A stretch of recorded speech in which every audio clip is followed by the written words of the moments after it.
Patel, you were in charge of designing challenges on the saboteurs. Yes, it was a great job. It wasn't your job to communicate with saboteurs about the challenges.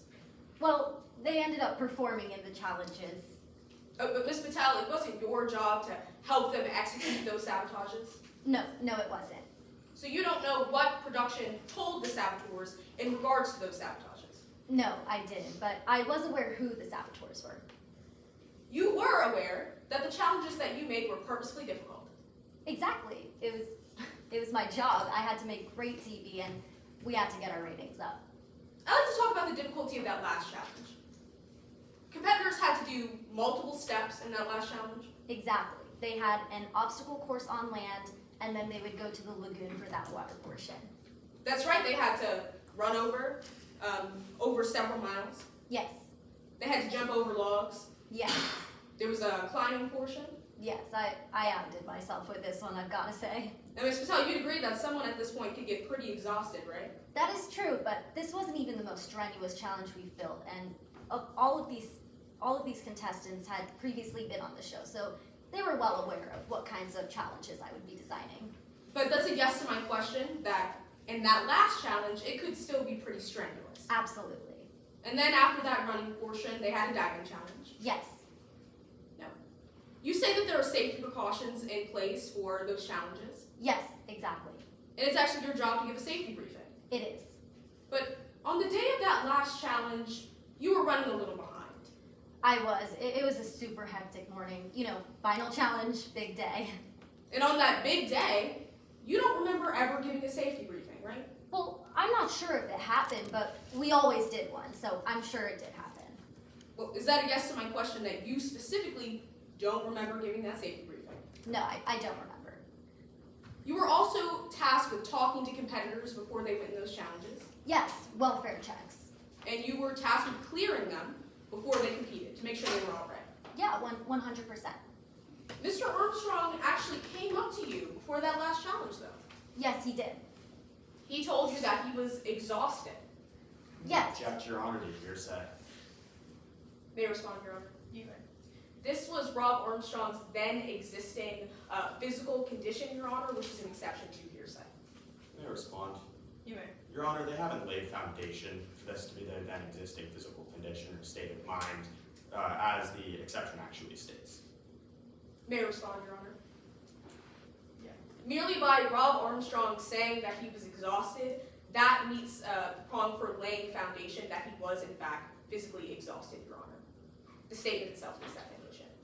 Yeah, I'm gonna overrule. If it goes farther, feel free to rephrase your question. Yes, Your Honor.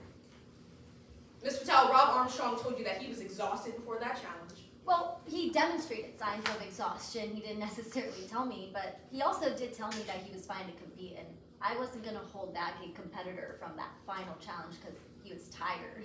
Ms. Patel, you thought that Rob Armstrong was struggling before that final challenge. Struggling? I'm not quite sure what you mean. Well, to be clear, he directly came up to you before that final challenge and told you about his physical condition, right? Well, yeah, he was complaining of some allergies and a little bit of tiredness. And after those complaints, you still cleared him to compete.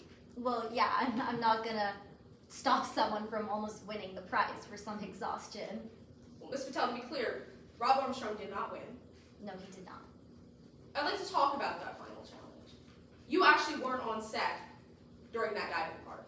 No, I wasn't. I was in a trailer watching it on, live footage. And in that live footage, you saw Rob Armstrong dive into that water. Yes, I did. You saw him as he began struggling. I did. It's such a hard thing to watch. I'd never seen something like it.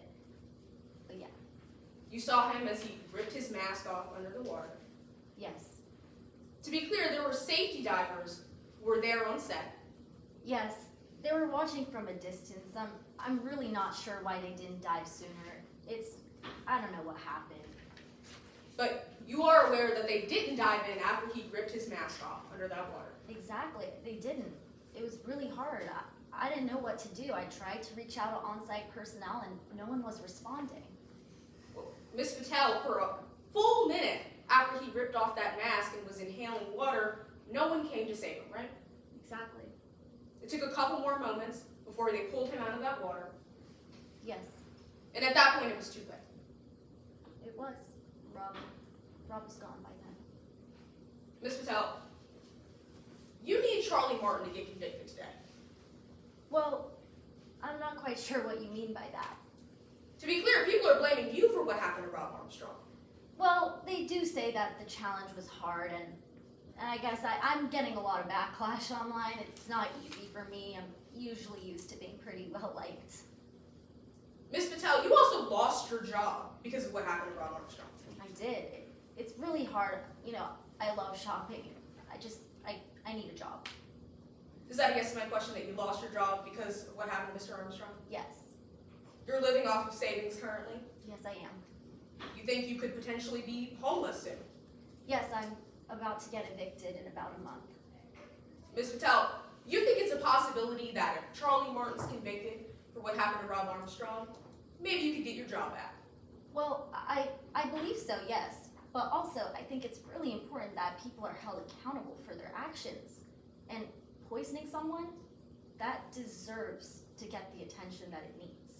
Ms. Patel, to be clear, you didn't see Charlie Martin put exolic acid in Rob Armstrong's mask. I saw Charlie Martin putting a powder into Rob Armstrong's mask. You don't know what Charlie Martin was doing with that mask. No, but he was tampering with the respirator as well that morning. You don't know what she was doing with that respirator, Ms. Patel. No, I'm not quite sure.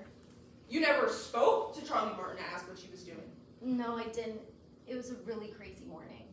You never talked to other members of production about what Ms. Martin was doing. No, I didn't. But you're testifying here today about what Ms. Martin did on the morning of that last challenge. Well, yes. Charlie Martin put powder in Rob's mask, and that's what I'm telling you today. And Ms. Patel, you think that if Ms. Martin is convicted, then maybe people will stop blaming you for what happened to Rob Armstrong. Objection asked and answered. This line of questioning has already been asked about a minute ago. May I respond, Your Honor? You may. The previous questions I asked have been in relation to Ms. Patel potentially gaining her job back if Ms. Martin is convicted. This question was whether people would stop blaming her for what happened to Rob Armstrong if Charlie Martin was convicted. This is a different question that Ms. Patel has not answered, Your Honor. Response, Your Sure. Honor? The witness has answered the question whether or not she would get her job back. Also includes that backlash. This is asked and answered repeatedly. I'm gonna overrule, but let's keep it going. Yes, Your Honor. Yes, Your Honor. You think that maybe people could stop blaming you for what happened to Rob Armstrong Well, at the end of this trial? yes, I agree. It's not my fault that Charlie's putting powder in Rob's mask and that Rob is dead. Thank you, Ms. Patel. I have no further questions, Your Honor.